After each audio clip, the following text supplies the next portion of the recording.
सर्वमङ्गलमाङ्गल्ये शिवे सर्वार्धसाधिके शरण्ये त्र्यम्बिके गौरी नारायणी नमोस्तुते या देवी सर्वभूतेषु शक्तिरूपेण संस्थिता नमस्तस्यै नमस्तस्यै नमस्तस्यै नमो नमः। సనాతన హైందవ హిందూ ధర్మ సంస్థాపనలో ఒక అద్భుతమైన విషయం మనం అందరం తెలుసుకోవాల్సినది, ఈ తెలంగాణ గడ్డ మీద బోనాలు, బతుకమ్మ లాంటి అద్భుతమైన పండుగలలో ప్రతి ఇంటి నుంచి కూడా హిందూ ధర్మ సంస్థాపనకు ఆడబడుచులు చక్కగా అందంగా సనాతన ధర్మం ఏ వస్త్రధారణ మనకిచ్చిందో, ఏ బట్టలు ఇచ్చిండ్రో, అంటే చిన్నపిల్లలు లంగా ఓణీలలో కానీ, ఇంకా చిన్న బిడ్డలు లంగా జాకెట్లు వేసుకొని కానీ, పెద్ద మనుషులు చీర కట్టుకొని కానీ, చక్కగా బొట్టు పెట్టుకొని, గాజులు వేసుకొని, జుంకీలు పెట్టుకొని, వాళ్ళ దగ్గర ఉండే నగలన్నీ ధరించుకొని, తల నిండా పూలు పెట్టుకొని, కాళ్లకు పసుపు రాసుకొని, అందమైన గజ్జలు పెట్టుకొని, మెట్టలు పెట్టుకొని, ఈ దినం ఎంత గొప్ప విశేషమైన విషయం అంటే మనం భూమితోటి కలిసి ఉన్నాము, భూమాతతోటి మనం అలగ్గై ఉండలేము అన్న ఒక విషయాన్ని మట్టి కుండతో చేసిన ఘటాన్ని బోనం లెక్క ధరించి కుల మత జాతి ఏది మాకు లేదు, మోరి తల్లి ముందు అందరం బిడ్డలమే అంటే ఒక అద్భుతమైన దాంతో ఇంట్లో అన్నం వండుకొని ఈ ప్రసాదాన్ని మరి ఒక్కొక్క ఇంటి నుంచి ఒక్కొక్క రకంగా అన్నం వండి వస్తుంది. ఓ అమ్మ చేతిలో ఓ రకం ఉండే అన్నం, ఇంకొక అమ్మ చేతిలో ఇంకో రకంగా ఉండే అన్నం. కానీ అమ్మ వండుతున్న అన్నం అది ప్రతి ఇంటి నుంచి, ఒక స్త్రీ వండుతున్న అన్నం అది ప్రతి ఇంటి నుంచి. అటువంటి ప్రసాదాన్ని, నైవేద్యాన్ని ప్రతి ఇంట్ల నుంచి తీసుకొని వచ్చి వాళ్ళ ఇండ్ల దగ్గర ఉన్న ఆ అద్భుతమైన అందమైన బంగారు రంగుతో ఉన్న ఈ రోజు ఊలి పొరిమేర దేవతలను, ఒకరు మైసమ్మనిరి, ఒకరు రేణుకమ్మనిరి, ఒకరు పోచమ్మనిరి, ఒకరు ముత్యాలమ్మనిరి. ఆ అమ్మకి ఎన్ని పేర్లు పెట్టినా అమ్మ అమ్మనే. ఆ అమ్మ తానకి ఈరోజు తీసుకొని వచ్చి ఇంతమంది ఇండ్ల నుంచి ఇంతమంది అమ్మలు వండిన అన్నంతో ఆ పైన పెట్టే దీపం ఉంటే చూడండి, ఆ దీపం ఏంది తెలుసా? ప్రతి ఇంటి నుంచి ఒక దీపం లాంటి ఒక శుభాన్ని తీసుకొచ్చి అమ్మవారి పాదాల ముందు పెడతారు.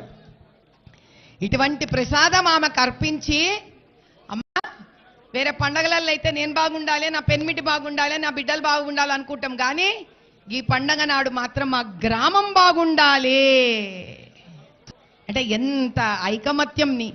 ఆ గ్రామంలో అందరూ ఉంటారు, వీళ్ళుంటారా వాళ్ళుంటారా అని చెప్పేటట్టు అవుతుందా? వేరే వేరే మతాల వాళ్ళు కూడా ఉంటారు ఒక గ్రామంలో. కానీ ఆ చక్కటి తల్లి ప్రతి ఇంటి నుంచి అందంగా మహాలక్ష్మి లెక్క తానే తయారయ్యి ఆ భద్రకాళి అమ్మవారిని వచ్చి కోరుకుంటుంది, నువ్వు మా గ్రామం అంతా చల్లగా చూస్తావు కదా తల్లి.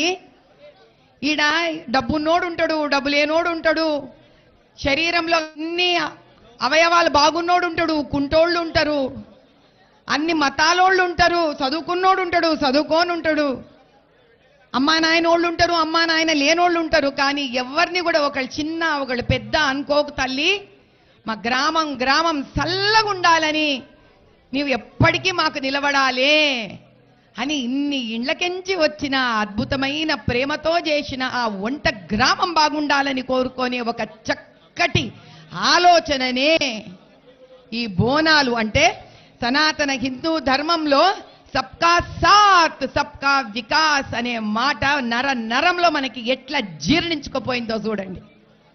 కాబట్టి హిందూ ధర్మము శాంతమైన ధర్మం, హిందూ ధర్మము అందరూ బాగుండాలని కోరుకునే ధర్మం. హిందూ ధర్మము ఏ మతాలు కులాలు విభేదాలు లేదని చెప్పే ధర్మం. హిందూ ధర్మం ఇది చిన్నింటి నైవేద్యం, ఇది పెద్దింటి నుంచి వచ్చే నైవేద్యం అని చెప్పని ధర్మం. హిందూ ధర్మము ఆ జగన్మాత అమ్మవారి తల్లి, అమ్మోరు తల్లి అందరం కలిసి ఉండాలని కోరుకుంటదని తెలిసిన ధర్మం. కాబట్టి ఎవరైనా ఈ ధర్మం పేరు పెట్టుకొని వీళ్ళు చిన్న వీళ్ళు పెద్ద ఈ కులం ఆ కులం అన్నారంటే వాళ్ళ వినాశనం వాళ్ళే తెచ్చుకుంటున్నారని లెక్క. ఏ దినము కూడా అమ్మోరు తల్లికి ఇటువంటి తేడాలు చూపిలే. కాబట్టి ఇంతటి అద్భుతమైన హిందూ ధర్మంలో పుట్టిన మనం అందరం అదృష్టవంతులం నాయన. ఆ హిందూ ధర్మంని మనం సంరక్షించాలి. అటువంటి ఒక మంచి ఆలోచనను మనం ముందుకు తీసుకుపోవాలి. ఐగిరి నందిని నందిత మేదిని విశ్వ వినోదిని నందినుతే గిరివర వింధ్య శిరోదిని వాసిని విష్ణు విలాసిని జిష్ణునుతే భగవతి హేసితి కంఠ కుటుంబిని భూరి కుటుంబిని భూరి జయ జయ హే మహిషాసురమర్దిని రమ్యకపర్దిని శైలసుతే రమ్యకపర్దిని శైలసుతే. ఈ లాల్ దర్వాజా మంకాళి అమ్మవారి బోనాలు నిర్వర్తిస్తున్న కమిటీ సభ్యులందరూ ఈడ లాల్ దర్వాజాలో ఉన్న ప్రతి కుటుంబము ఈరోజు బోనాల పండగ రోజు తమ ఇంట్లో బోనాలు చేసుకోకుండా ఈడ బోనాలు జరిగే చోట సంరక్షణ ఉండాలని డ్యూటీ పరంగా చేస్తున్న మా అందరు పోలీస్ అన్నదమ్ముళ్ళు అక్కచెల్లెళ్ళు అందరూ కూడా ఈ బోనాల అమ్మవారి ఆశీర్వచనంతో అందరూ సుభిక్షంగా ఉండాలి, సంతోషంగా ఉండాలి, మీ కుటుంబాలు చల్లగా ఉండాలని నేను మనస్ఫూర్తిగా కోరుకుంటున్నాను.